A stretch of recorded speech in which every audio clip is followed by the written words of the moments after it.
The history of math is our intellectual foundation to understanding science. Science. Beautiful, awesome, wonderful science. It's the creative foundation to our ineffable future. Hi, I'm Gabrielle Burchak, and this is my podcast, Math, Science, History.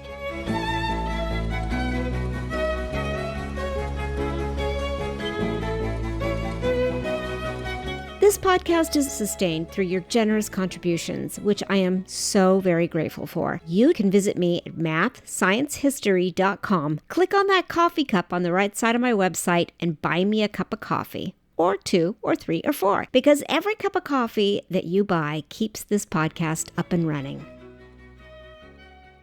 Many of us would not be alive today if it were not for the altruistic work of all of our healthcare workers. This February, my podcast is a special tribute to Black History Month, to love, to African American men and women, and to all of those who have worked tirelessly on the front lines fighting the deadly disease that is coronavirus. You are our heroes, our sheroes, our rock, our strength, and everything that we needed this year. Thank you. It was my intention to do a podcast about one of the earliest Black women in medicine. However, our history appears to be void of the valuable African American lives that have made a difference in science today. Furthermore, our history is void of the African American relationships that move our hearts and inspire us to let love guide us through difficult times. This next story has remained hidden for over a century. It is one of the most awe-inspiring, heart-moving stories that I have researched in quite a while. In 1864, Rebecca Davis Lee Crumpler became the very first African-American woman to become a medical doctor in the United States, and possibly the world. Rebecca was born on February 8, 1831, in Delaware. However, she grew up in Pennsylvania and was raised by an aunt who took care of sick townspeople. Watching her aunt take care of others inspired Rebecca to become a nurse. In 1852, at the age of 21, Rebecca moved to Charlestown, Massachusetts. There, she studied at West Newton English and Classical School. While attending school, she worked tirelessly as a nurse. The 1895 edition of the Illustrated Biographical Catalog of the Principals, Teachers, and Students of the West Newton English and Classical School described Rebecca as, quote, a special student in mathematics, unquote. In other words, Rebecca was brilliant. On April 19, 1852, Rebecca married Wyatt Lee, a former slave and formerly married. Wyatt had a 6-year-old son named Albert, who also became part of the family. And so Rebecca attended school and helped raise their son. Sadly, a year after their marriage, Albert died at the age of 7. While working as a nurse, several of the physicians she worked with encouraged and urged her to apply to a new, groundbreaking medical school called the New England Female Medical College. At their urging, Rebecca, empowered with several letters of recommendation from the doctors she worked with, applied and was accepted into the medical college in 1860. This medical college was groundbreaking because it was a new medical college that trained and taught only women. This is significant considering in 1860 there were only 54,000 doctors in the United States, and only 300 of them were women. Among those women, Rebecca was the only African American student. Her first year was very successful. However, the following year, she had to relocate to Richmond, Virginia for a year. This was 1861 and the beginning of the Civil War. Medical workers were needed, and she was ready to serve. However, after that first year, when she moved back to Boston, the school had withdrawn her scholarship.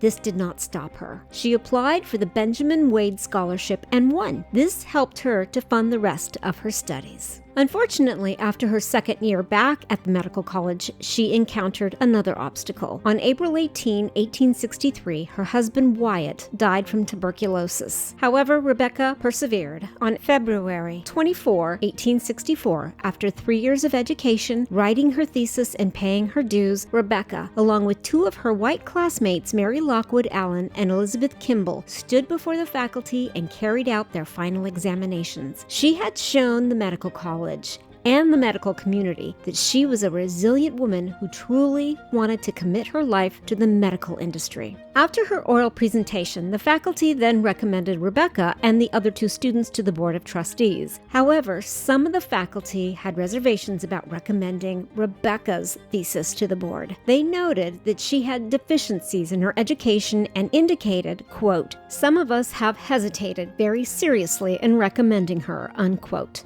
Possibly some of the previous physicians that she had worked with in Charlestown had reached out to the trustees of the medical school and had put pressure on the school's faculty to award her with a medical degree because on March 1st, 1864, Rebecca conferred. She earned her medical degree, which noted that, quote, Mrs. Rebecca Lee Negress, unquote, was now a doctoress of medicine. According to statistics at this time, only 35% of the women who attended this medical school completed the program and received a medical degree. These statistics highlight Rebecca's capabilities, fortitude, resilience, and brilliance. Her hard work paid off. Rebecca was the very first Black woman in the United States and possibly the world to receive a medical degree. Meanwhile, another story was unfolding. Let's go back a few decades to 1835, when a female slave gave birth to a little boy named Arthur. Arthur's mother was a slave on the Robert Adams estate in Southampton County, Virginia, now known as Cortland, Virginia.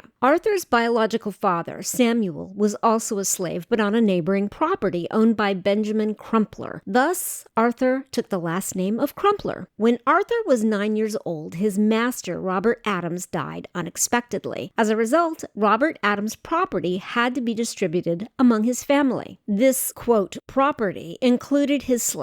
However, Arthur liked living on the Adams estate, and he knew that a different slave owner would treat him poorly. He did not want to leave. As a result, he approached Robert Adams' oldest son, John, and told him, quote, John, I can wrestle you down, unquote. John Adams was a grown man. This 9-year-old boy was taunting him, and he could not believe it. So he took him on. However, Arthur managed to wrestle and pin down John Adams. As a result, John Adams came to appreciate this young man. So, when all the slaves were sold in the estate sale, John decided to have Arthur stay with him on the estate. Around 1844 or 1845, Adams took Arthur with him to Smithfield, Virginia. They stayed there for a year. Adams thought it would profit him to loan out Arthur to other slave owners. As a result, Arthur became a slave of another owner for about 4 years, but then was returned back to John. At this time, John had married. His wife's parents needed help on their property, so John loaned Arthur out to them. While working on the property of John's in-laws, Arthur worked at harvesting and processing the apples. He was a smart man. While processing the apples, Arthur realized that he could improve the apple paring machine to expedite the work. One day, John came by his in-laws' property and met up with Arthur, who showed him what he did with the mechanism to speed up the processing of the apples. John was so impressed that he decided to take Arthur back to his property. There are multiple reasons why Adams did this. Possibly there was no patent for this mechanism, and John wanted to profit off of it. Perhaps he realized the value in having Arthur on his property and realized that he could make money from Arthur's intelligence and skills. And so he took Arthur back to work on his own property. Back on John's property, John presented Arthur with the opportunity to learn a trade of his choice. Arthur wanted to learn blacksmithing.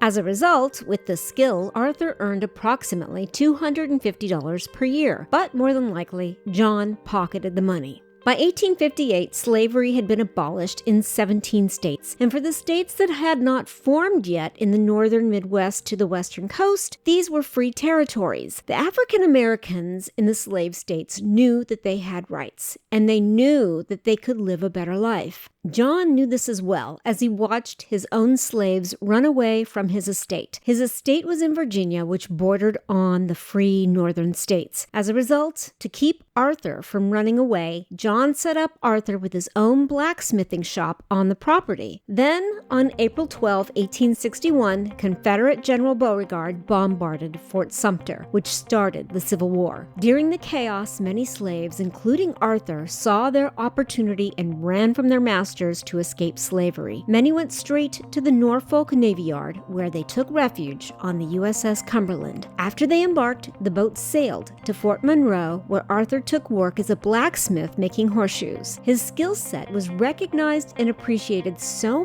much that eventually he went on to work for the Union, specifically General McClellan on the Virginia Peninsula. A year after the Civil War started, Arthur decided to end his services and move on. The Union Army had promised him $160 for his work.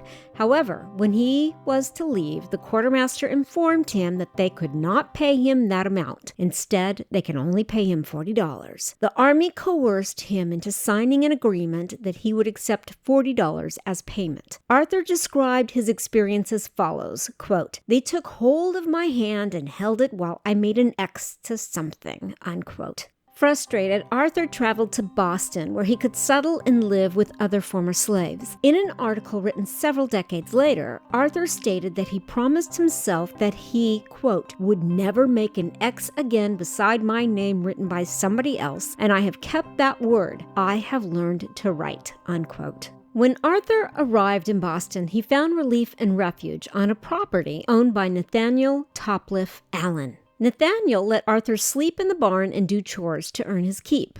Though Nathaniel faced scrutiny from the community for taking in former slaves, his property was never destroyed, unlike some of his neighbors. Nathaniel championed for Arthur and wanted to help him become a free man who could contribute to the country's well-being. Thus, in 1863, Nathaniel advocated for Arthur to vote in the United States election, which he did. Nathaniel, the property owner, was a brilliant individual who believed that everyone should receive a public education. Less than 10 years before meeting Arthur and letting him stay on his property, Nathaniel started a school called the West Newton English and Classical School. If the name does not sound familiar, Rebecca Davis Lee attended this same school back in 1852 before she entered medical school. Possibly Nathaniel introduced Arthur to Rebecca. Thus, on May 24, 1865, a year after Rebecca graduated, she and Arthur married. Then Rebecca set up a medical practice in Boston to provide medical services to underprivileged women and their children. However, this was not enough. Rebecca wanted to have a more significant impact on more impoverished areas. So, she and Arthur moved to Richmond, Virginia. She believed that Richmond would be, quote, "a proper field for real missionary work, and one that would present ample opportunities to become acquainted with the diseases of women and children," unquote. In Richmond, she worked for the Bureau of Refugees, Freedmen, and Abandoned Lands, also known as the Freedmen's Bureau. This government agency provided clothing,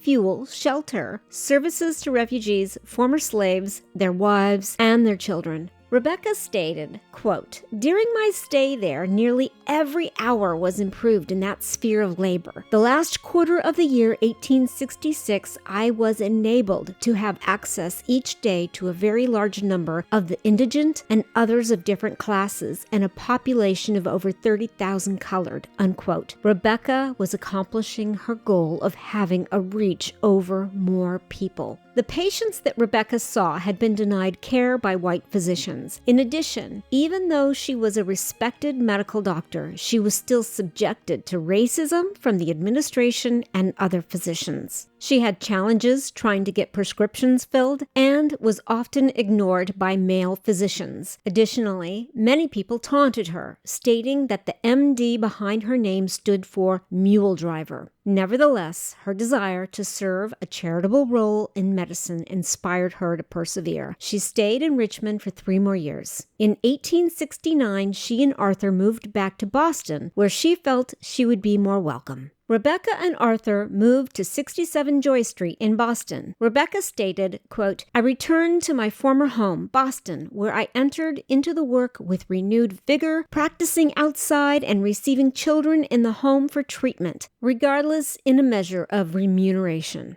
unquote. In other words, she had no intention to receive payment for her services. In 1880, she and Arthur moved to Hyde Park, Massachusetts, where she stopped practicing medicine. She wrote a book titled A Book of Medical Discourses in 2 parts. The first part of the book provided information that explained causes and ways to prevent stomach and bowel infections in children from infancy to 5 years old. The second part of the book contains, quote, miscellaneous information concerning the life and growth of beings, the beginning of womanhood, also the cause, prevention, and cure of many of the most distressing complaints of women, and use of both sexes, unquote. Rebecca had written a thorough book that served as the perfect resources for new mothers. It was, in a way, the precursor to the most infamous book that every mother in the United States is familiar with, called What to Expect When You Are Expecting. For many of us moms, What to Expect When You Are Expecting was our Bible. We have Dr. Rebecca Davis Lee Crumpler to thank for that. Rebecca and Arthur remained in Hyde Park and became devout members of the 12th Baptist Church on Phillip Street. Arthur was so inspired by his brilliant wife that he went back to school and became determined to read and write and serve the community as much as she helped the community. As a result, he served on the board of trustees for the church. They had a successful marriage that represented the resilience that they both endured before they met. On March 9th, 1895, Rebecca Crumpler passed away battling fibroid tumors. Arthur outlived his wife by 15 years.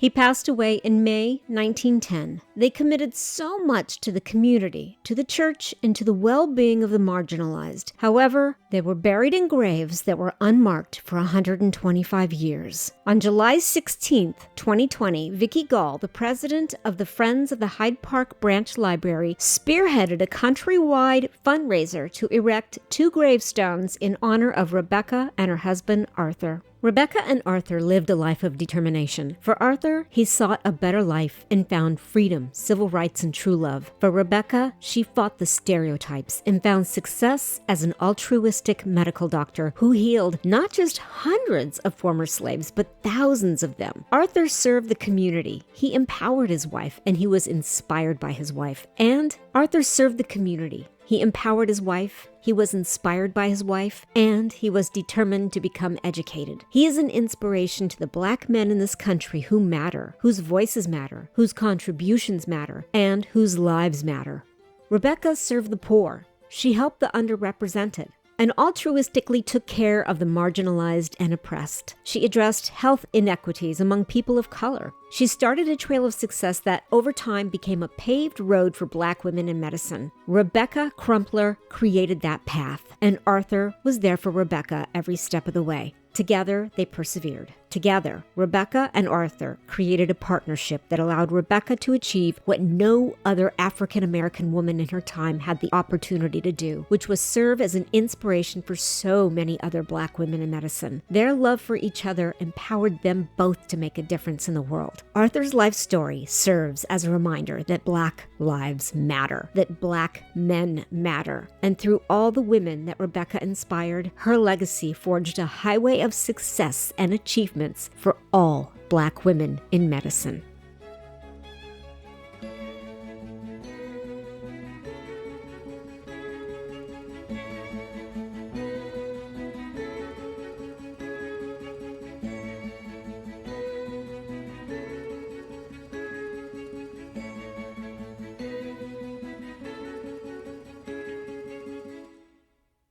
Thank you for joining me at Math, Science, History. Please remember to subscribe to the show. Also, if you could leave a rating or a review, it would be so appreciated. Those ratings and reviews really help to increase my listenership, which help me to get more sponsors, which help me to keep the podcast up and running. If you want to learn more about the history of math and science, please visit me at mathsciencehistory.com. And if you like what you're listening to, please feel free to click on that cup of coffee image and buy me a cup of coffee, or 2, or 3, or 4, because every cup of coffee that you buy helps me to pay for the expenses that go into making this podcast. Also, if you're interested in leaving me a comment or chatting with me, you can always find me on your preferred social media platform, including Twitter, Instagram, Facebook, LinkedIn, and Goodreads. Just search for Gabrielle Burchak. Until next time, carpe diem.